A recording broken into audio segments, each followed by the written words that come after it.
guys, welcome back to my channel. So today I'm going to show you how to make ruched one-piece swimsuit. So let's get started.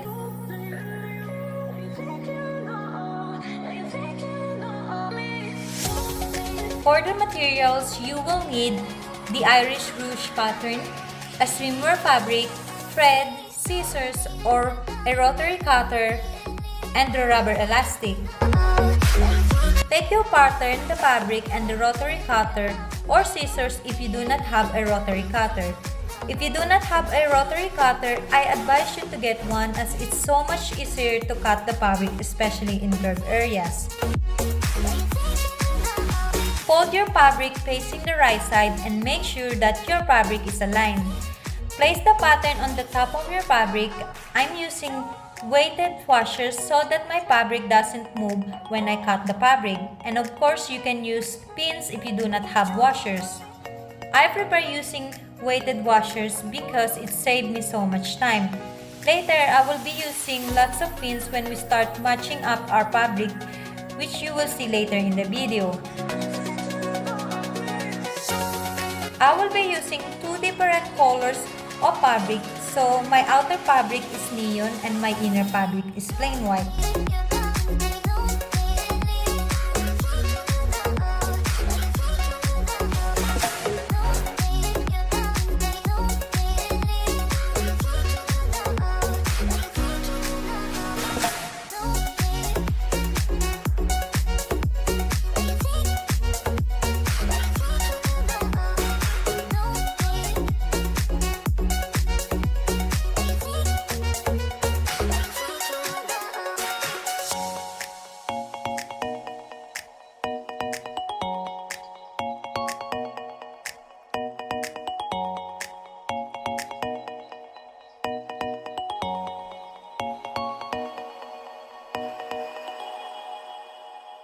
Next, we are going to cut our straps and we will need to cut two pieces as well.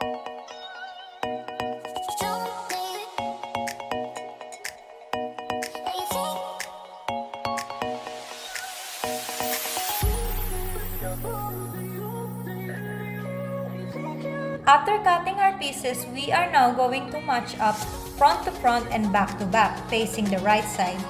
We will be using lots of pins as the fabric we are using is very stretchy.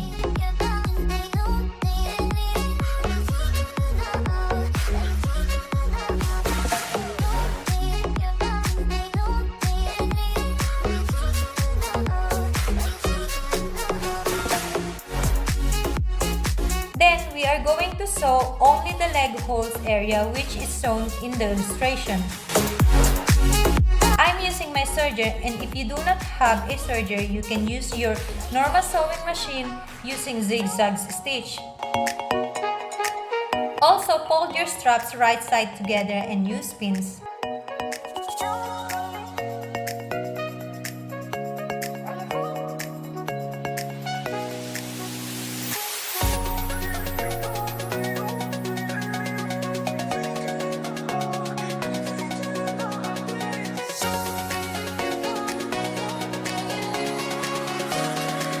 Unfortunately, my video cut off when I'm sewing the leg hole. So, I've sewn the leg hole and attached the rubber elastic. It's the same process I did for the straps.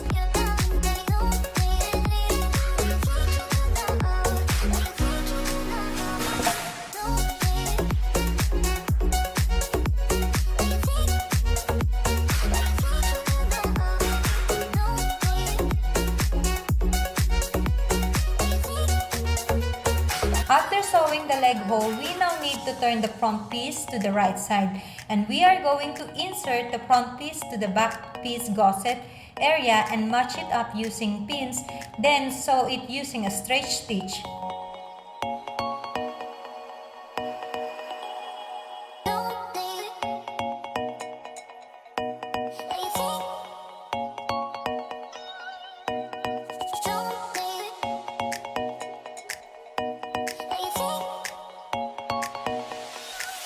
This time, I'm going to turn the straps to the right side using a safety pin. This will take time as the straps are very long.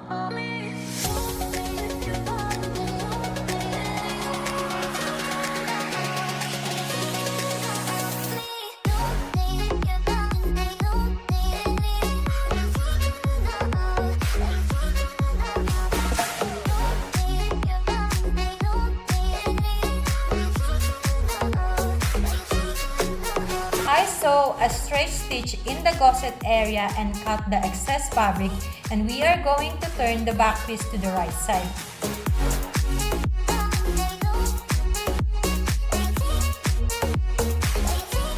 The next step is we are going to match up the fabric front to front and back to back and pin them, as we are going to sew the side edges and the top edge using a serger or a zigzag stitch.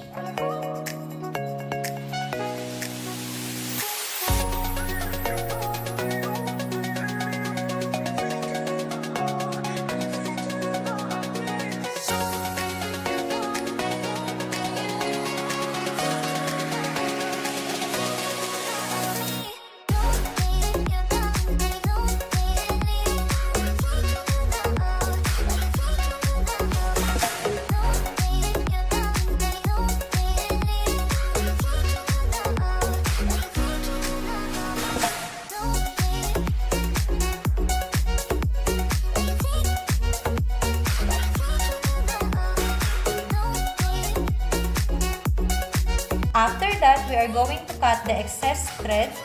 Then, we are going to match up the front and the back and pin them.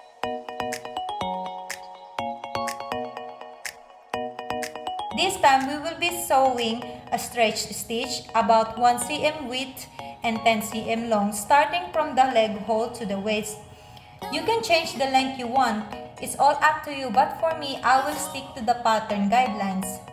Also, we are going to fold the top edge about 1 cm and sew it using a stretch stitch.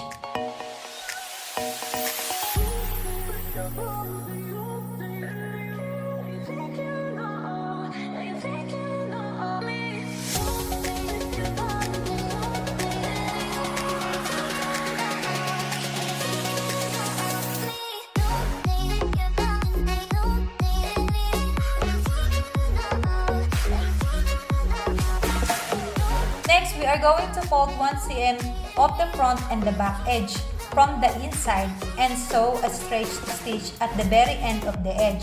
We need to leave space, as this is where we're going to insert our straps.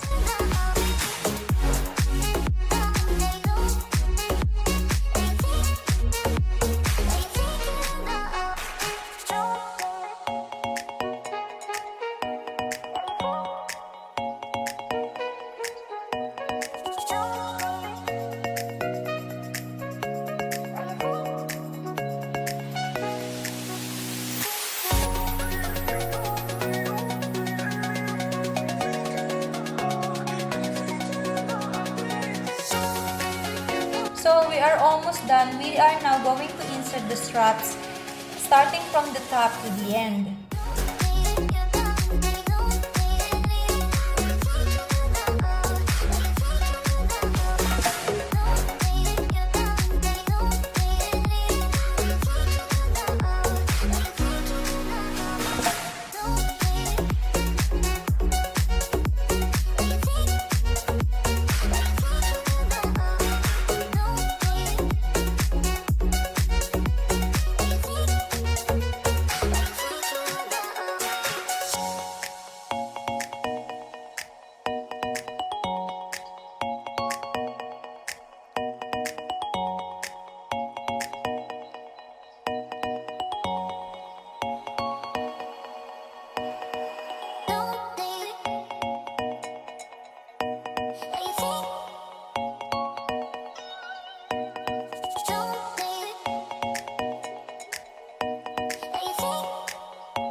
So this is what it looks like, guys.